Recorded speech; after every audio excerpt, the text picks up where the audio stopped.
नमस्कार, आप देख रहे हैं जनादेश में हूं आपके साथ प्राची सिंह। स्वागत है आपका नाइट बुलेटिन्स में। तो चलिए खबर शुरू करने से पहले एक नजर अब तक की हेडलाइंस पर। हेडलाइन के प्रायोजक है सुशीला चैरिटेबल ट्रस्ट, जहां लोक हित और विकलांग लोगों की सहायता करना ही है कर्म, जिसका एक ही नारा जनहित में योगदान कराना।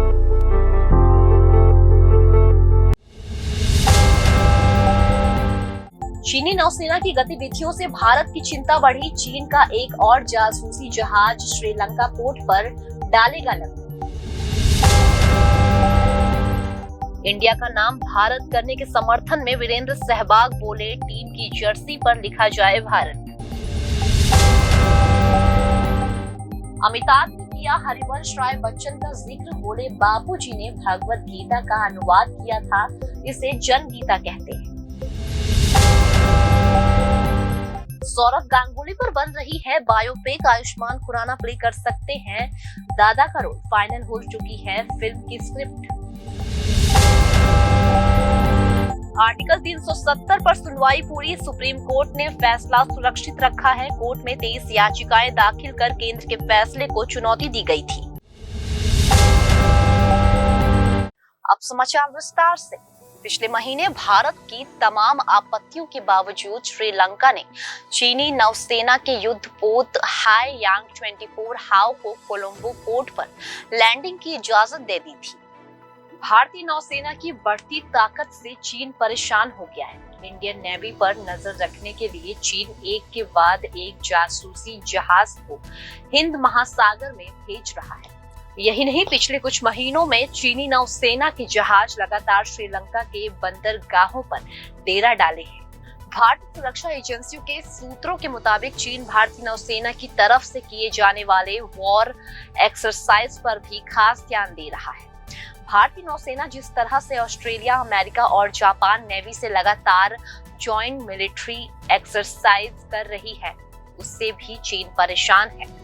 इस साल अक्टूबर महीने में चीनी नौसेना का रिसर्च वेल्स सी यान श्रीलंका के कोलंबा और हम्बनटोटा पोर्ट पर डेरा डालेगा। जानकारी के मुताबिक चीनी रिसर्च वेल्स अक्टूबर के आखिरी हफ्ते से लेकर नवंबर तक श्रीलंका के आसपास समुद्री इलाके में चक्कर लगाएगा।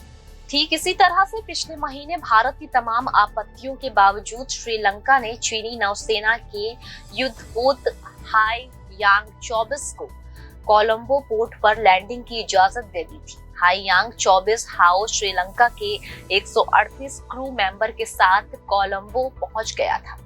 चीन भारत की तरफ से किए जा रहे लंबी दूरी तक मार करने वाली मिसाइल पर लगातार नजर बनाए रखे हुए है। भारतीय मिसाइल को ट्रैक करने के लिए चीन ने पिछले साल भी युआन वांग 6 नाम के मिसाइल ट्रैक को हिंद महासागर में भेजा था। सूत्रों के मुताबिक युआन वांग 6 का मकसद भारतीय मिसाइल की तरफ क्षमता का पता लगाना के साथ साथ सैटेलाइट को ट्रैक करना था। इंडिया की जगह भारत नाम करने का वीरेंद्र सहवाग ने समर्थन किया है। वीरेंद्र सहवाग ने कहा कि नाम ऐसा होना चाहिए जो गर्व पैदा करे।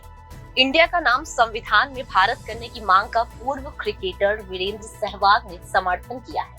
वीरेंद्र सहवाग ने एक्स पर पोस्ट किया कि मेरा हमेशा से मानना रहा है कि नाम ऐसा होना चाहिए जो हमें गर्व पैदा करे। हम भारतीय हैं, इंडिया अंग्रेजों द्वारा दिया गया एक नाम है और हमारे मूल नाम भारत को आधिकारिक तौर पर वापस पाने में बहुत समय लग गया है। मैं बीसीसीआई और जय शाह से ये सुनिश्चित करने के लिए आग्रह करता हूं कि इस वर्ल्ड कप में हमारे खिलाड़ियों के सीने पर भारत हो। बता दें कि वीरेंद्र सहवाग ने एक्स पर ये एक पोस्ट के जवाब में लिखा, जिसमें लिखा था कि सहवाग इंडिया टू भारत वाली बात पहले से जानते थे। दरअसल उस पोस्ट में सहवाग के पुराने पोस्ट का स्क्रीनशॉट था, जिसमें उन्होंने हैशटैग में भारत वर्सेस पाक लिखा। इसे लेकर कहा गया कि लगता है सहवाग इसके बारे में पहले से जानते हैं। वहीं कांग्रेस नेता जयराम रमेश ने इसके विरोध में पोस्ट किया कि पीएम मोदी इतिहास को विकृत करना और भारत को विभाजित करना जारी रख सकते हैं। जो भारत है, जो राज्य का संघ है, लेकिन हम विचलित नहीं होंगे। आखिर इंडिया पार्टियों का उद्देश्य क्या है?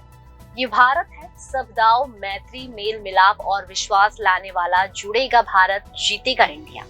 जान कि विपक्ष इस बात का विरोध कर रहा है कि 9 और 10 सितंबर को दिल्ली में आयोजित होने वाला G20 समिट के डिनर के लिए राष्ट्रपति द्रौपदी मुर्मू को भेजे गए निमंत्रण पत्र में प्रेसिडेंट और इंडिया की जगह प्रेसिडेंट ऑफ भारत लिखा।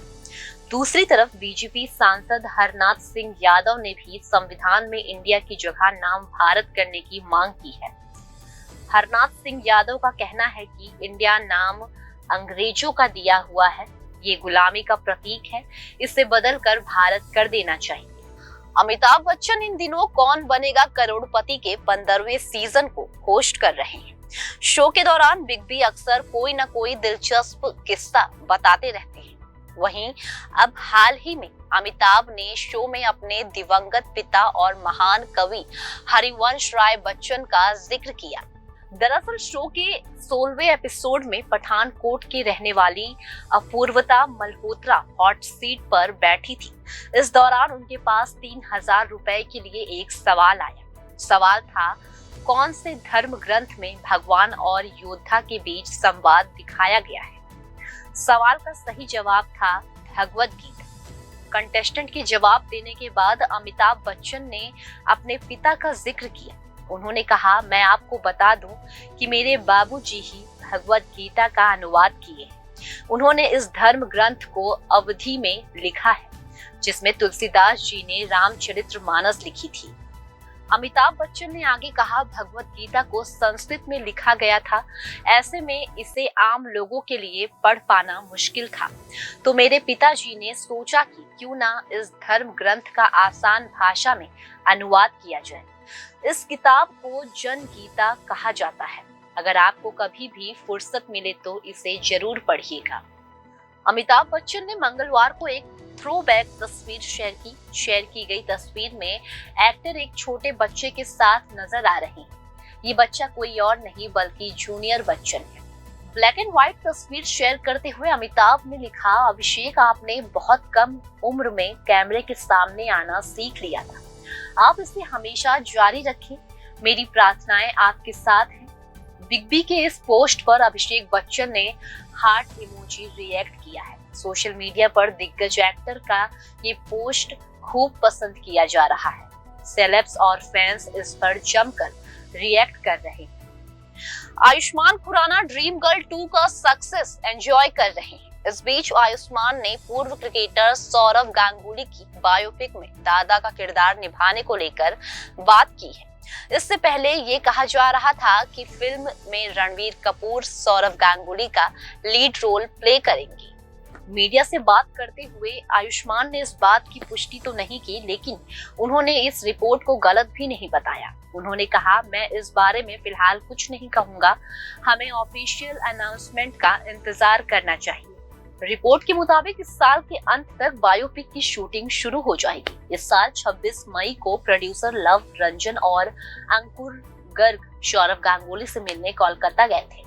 एक रिपोर्ट के मुताबिक फिल्म को लेकर सौरव गांगुली और प्रोड्यूसर के बीच डिटेल डिस्कशन हो चुकी है। डायरेक्टर ने सौरव गांगुली से उनकी जिंदगी के बारे में दिलचस्प किस्सों पर डिटेल में बात की है। बायोपिक के लिए जरूरी स्क्रिप्ट राइटिंग भी कर ली गई है। फिल्म के स्क्रीन प्ले में सौरव गांगुली की जिंदगी से जुड़े कई अनसुनी और दिलचस्प कहानियों को शामिल किया गया है। रिपोर्ट के मुताबिक डायरेक्टर ने फिल्म में सौरभ की जिंदगी को सिर्फ बीसीसीआई प्रेसिडेंट के तौर पर पेश करने की बजाय उनकी पर्सनल लाइफ पर फोकस किया है। उनकी जर्नी को फिल्माने पर जोर दिया गया है। फिल्म के लिए उनकी वाइफ और गांगुली दोनों का वर्जन लिया गया है। बता दें कि एक रिपोर्ट के मुताबिक सौरव गांगुली ने कहा था कि फिल्म की स्क्रिप्ट लगभग फाइनल हो गई है। फिल्म का प्रोडक्शन किसी बड़े बैनर के साथ करीब 200 से 250 करोड़ के बजट में हो सकता है। इस दौरान उनसे भी ये पूछा गया कि क्या ड्रीम गर्ल 2 के सक्सेस के बाद अब वो ड्रीम गर्ल 3 पर भी काम करेंगे। इसका जवाब देते हुए उन्होंने कहा कि इस बारे में तो डायरेक्टर ही बता सकते हैं। आयुष्मान ने कहा, अगर कोई ऐसा आइडिया मिलता है जिस पर ड्रीम गर्ल 3 जैसी कोई फिल्म बनाई जा सकती है तो मैं जरूर उस फिल्म का हिस्सा बनना चाहूंगा। सनी देओल की गदर 2 और शाहरुख खान की अपकमिंग फिल्म के जिक्र के बीच आयुष्मान खुराना की फिल्म बॉक्स ऑफिस पर अच्छा परफॉर्मेंस कर रही है। एक रिपोर्ट के मुताबिक ड्रीम गर्ल 2 रिलीज से अब तक करीब 91.43 करोड़ कमा चुकी है। इस फिल्म में 2019 में रिलीज हुई ब्लॉकबस्टर फिल्म ड्रीम गर्ल की सीक्वल है। फिल्म में परेश रावल, मनोज सिंह, सीमा, अनु कपूर, राजपाल यादव, अभिषेक बनर्जी, असरानी, विजय राज और मनोज जोशी लीड रोल में हैं। जम्मू कश्मीर में आर्टिकल 370 हटाए जाने के खिलाफ दाखिल की गई 23 याचिकाओं पर सुनवाई पूरी हो गई है। सुप्रीम कोर्ट ने 16 दिनों तक मामले में दोनों पक्षों की दलीलें सुनने के बाद 5 सितंबर को अपना फैसला सुरक्षित किया है। 5 जजों के संवैधानिक बेंच ने मामले की सुनवाई की, जिसमें chief justice DY Chandrachud, justice BR Gavai, justice Suryakant, justice Sanjay Kishan Kaul और जस्टिस संजीव खन्ना शामिल हैं। आज मामले की सुनवाई शुरू होती है तो कोर्ट ने सबसे पहले नेशनल कॉन्फ्रेंस के नेता मोहम्मद अकबर लोन के हल्फनामे पर चर्चा की। उन्हें अकबर लोन का हल्फनामा कल रात मिला है। उसमें साफ दिख रहा है कि जब आतंकी हमला हुआ था तो फोन की सहानुभूति सिर्फ आतंकियों और सिविलियन लोगों के लिए थी। उन्होंने भारत का जिक्र ऐसे किया है जैसे कि कोई विदेशी देश हो। लोन के हल्फनामे में ये बात होनी चाहिए कि वे इस बयान को वापस ले रहे हैं। वे किसी अलगाववादी गतिविधियों का समर्थन नहीं करते और इस देश का कोई नागरिक ऐसी बात नहीं कर सकता। कश्मीरी पंडितों ने 3 सितंबर को सुप्रीम कोर्ट में याचिका दायर की थी। इसमें याचिकाकर्ताओं ने नेशनल कॉन्फ्रेंस के मोहम्मद अकबर लोन पर सवाल उठाए गए थे। रूट्स इन कश्मीर संगठन के दावा किया कि लोन घोषित तौर पर पाकिस्तान का समर्थन करते हैं। वो विधानसभा में पाकिस्तान के समर्थन के नारे लगा चुके हैं। 4 सितंबर की सुनवाई के दौरान केंद्र सरकार ने लोन को माफी मांगने के लिए कहा। सुप्रीम कोर्ट ने आदेश दिया कि मोहम्मद अकबर लोन हल्फनामा दायर करे कि उनकी भारतीय संविधान में निष्ठा है। वहीं कपिल सिब्बल ने कहा कि 2018 में जम्मू कश्मीर विधानसभा में मोहम्मद अकबर लोन ने जो बात कही वे व्यक्तिगत रूप से उनसे सहमत नहीं है। फिलहाल खबरों में सिर्फ इतना ही। आगे खबरों में बने रहने के लिए देखते रहिए जनादेश।